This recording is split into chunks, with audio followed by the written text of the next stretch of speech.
Alright, so welcome to another video. So today we're going to talk about babies.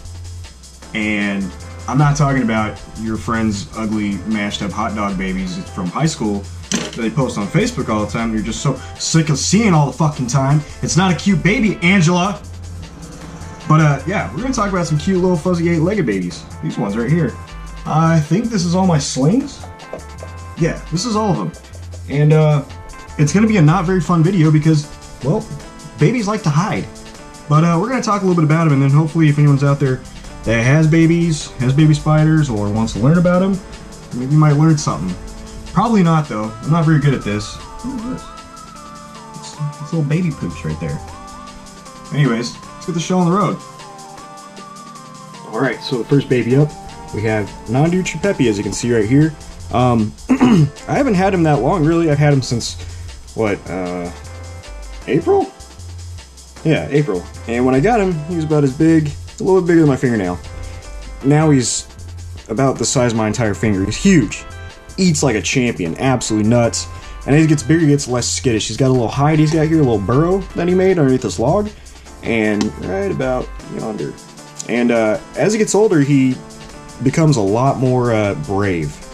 I wish I could get some of that bravery. But yeah, so I'm going to be honest right now. A lot of people, when they talk about babies, they talk about instars and certain molts and this and that. I don't know any of that shit. I'm sorry. All I know is babies get bigger. That's all I know. If someone's like, oh, what instar is it? I'm going to look at it and be like, it's this many inches. That's the best way I can describe it. So, obviously, like I've always said before, if I say something wrong, let me know, and I'll do my best to correct it. Speaking of correcting, trying to get some light on this little baby so you guys can see it.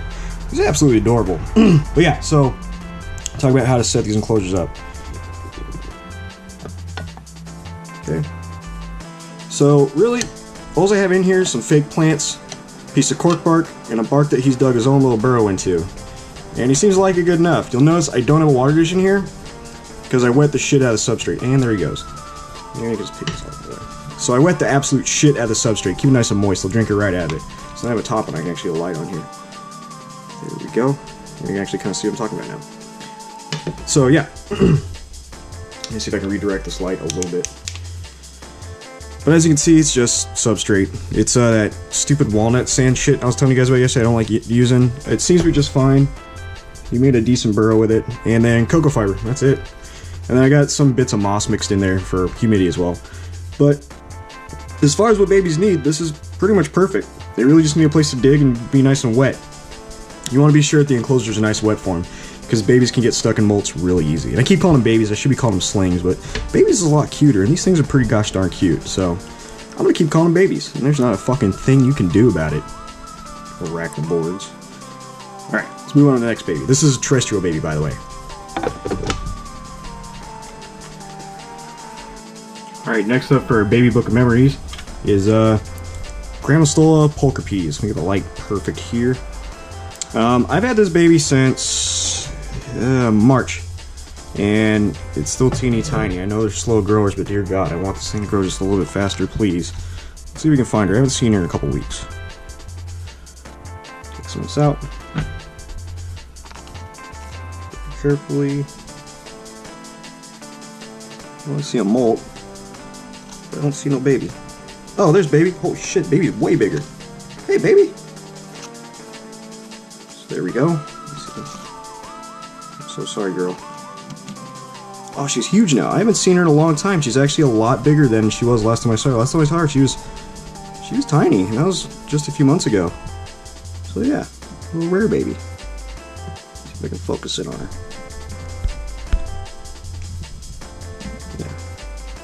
So yeah, this is another, put her back in there. Don't worry about babies burying themselves, they love to dig. What was I saying? Yeah, this is another terrestrial enclosure. This is one I got from Jamie's Tarantulas with they have like a $35 Gramistola polka peas kit. And, I'll feed her later, she's probably really hungry. And I'm not saying don't buy it, but, I mean, $30 for a teeny tiny sling and a cup I could have bought myself. I could have got it cheaper, but that's just me. Anyways, let's move on to the next sling. Alright, so let's take a minute to talk about babies I have not seen since I've bought them. This is Brachypelma epicurium, the Yucatan rust rump, I think. I bought this one back in March along with the non-dews and all that, and this thing's still just the size of the very tip of my paintbrush. Every once in a while I see them up against the edge, but that's about it. So, back on the subject of how to keep babies, as you can see, I just got a teeny tiny little tube here. They don't need a whole lot of space in their babies. They need substrate to dig in, but, oh, there he is right there. Hey, what's up, baby? So yeah, he's a little bit bigger than last time I saw him. But yeah, see how he's buried all the way to the bottom? Just keep the substrate wet, throw a dead cricket in every once in a while for them to eat. So for babies, it's good to smash and kill the cricket first, and they'll scavenge it. They'll do that till they're at a pretty decent size. But you don't want, the crickets can do damage to the babies, and you don't want that to happen. So always pre-kill when they're just little teeny tiny babies. But yeah, as you can see, it's just substrate. I got a piece of cork bark in here, I got some moss filled in there. They're going to drink the water out of the substrate. They're really easy to keep. So we'll move on to the next one. So this is a fossorial. I think it's a terrestrial species. I'm not totally sure. I just never fucking see it. Alright, so now we're talking about arboreal babies. Babies that like trees. So as you can see, this is for my Pestothyrium metallica. I think I just saw him like right in here somewhere. Oh, I see his little butt moving. I think he made it. Oh, he's right there. So you might see him in a second. But yeah, so basically with this one, I gave him, hopefully her, about 3 inches of substrate to dig in, but they're more arboreal. They're going to stick more to the edge. I mean, every once in a while they're going to dig and hide down there. I know that they do that. Don't tell me I'm wrong, because I know what you're saying. They will dig, but they like to have a area to climb on. I mean, they are tree-dwelling species. So as you can see, in here I have a whole ton of sticks and stuff built up. I have it glued to the back just like my roach enclosure yesterday. Made a nice little bark background from the climb up and down on a web all over. Got some fake plants. Got a water dish hanging up here.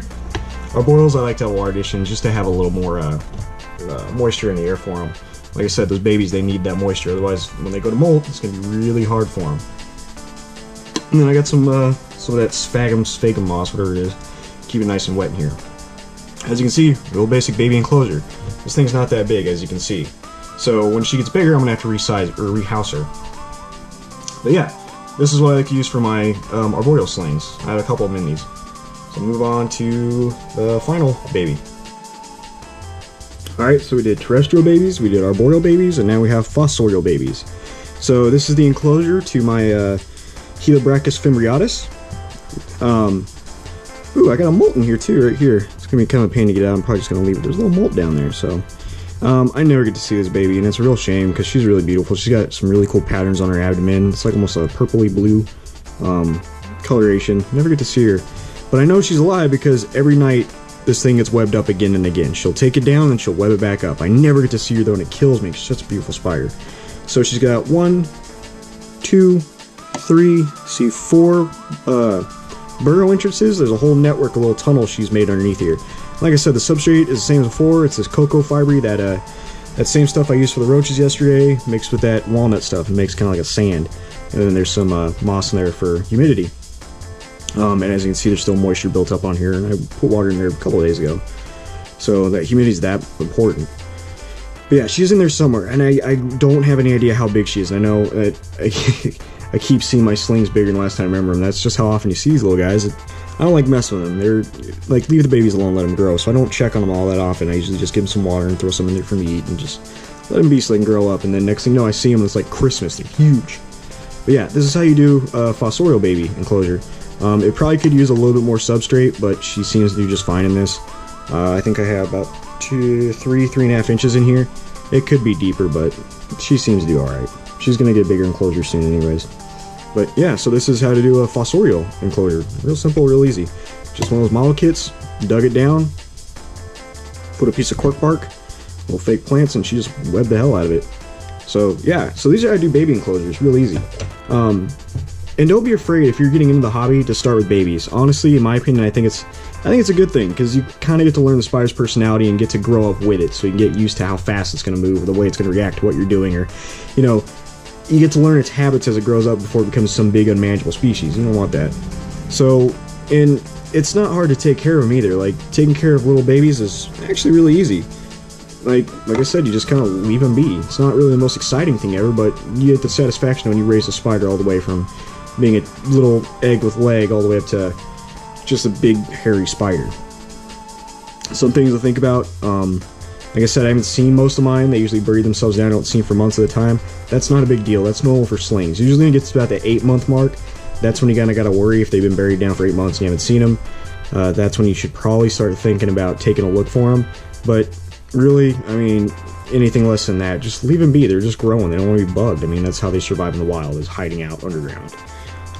But yeah, I like my babies a lot. And it's a lot cheaper to buy spiders as babies. Like, a couple of these would cost me an arm and a leg if they were full grown, but as babies they don't cost nearly as much. But yeah, hopefully you enjoyed the video. Just a quick look at some baby enclosures and just playing with the video editor. Adios.